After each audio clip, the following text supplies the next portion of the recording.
Sveiki, brangus klausytojai, su jumis Aušra ir podkastas 5 minutės. Lėtas mokinys. Jėzus tarė, jau tiek laiko esu su jumis ir tu, Pilypai, vis dar manęs nepažįsti. Kas yra matęs mane, yra matęs tėvą. Tad kaip tu gali sakyti, parodyk mums tėvą? Evangelija pagal Joną 14 skyrius 9 eilutė. Vienos grupės, į kurią buvo padalinti apaštalai priešakyje, stovi Pilypo vardas.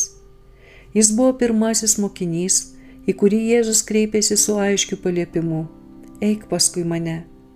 Jis klausėsi Jono Krikštytojo mokymo ir girdėjo jo pranešimą apie Kristų kaip Dievo avinėlį.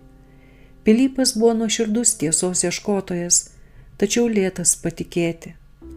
Nors balsas iš dangaus buvo paskelbęs apie Kristų kaip Dievo sūnų, bet Pilypui jis buvo Jėzus iš Nazareto, Juozapo sūnus. Evangelija pagal Joną 1 skyrius 45 eilutė. Ir vėl, kai buvo pamaitinti 5000 žmonių, pasirodė Pilypo tikėjimo stoka. Norėdamas jį išbandyti, Jėzus paklausė, kur pirksime duonos jiems pavalgyti.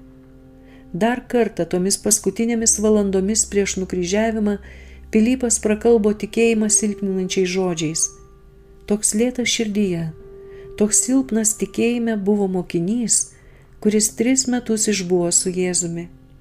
Jis troško, kad Kristus atskleistų tėvą kūne, bet Dievas save atskleidė Kristuje.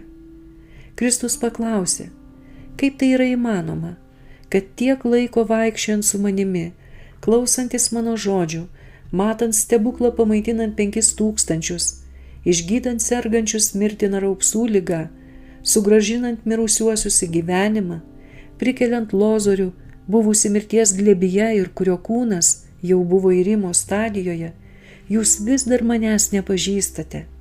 Nejaugi jūs nepastebite tėvo tose darbuose, kuriuos jis atlieka per mane. Joks žmogus negali regėti Dievo, koks jis yra savo esmėje, tik Kristus gali atstovauti tėvą žmonijai.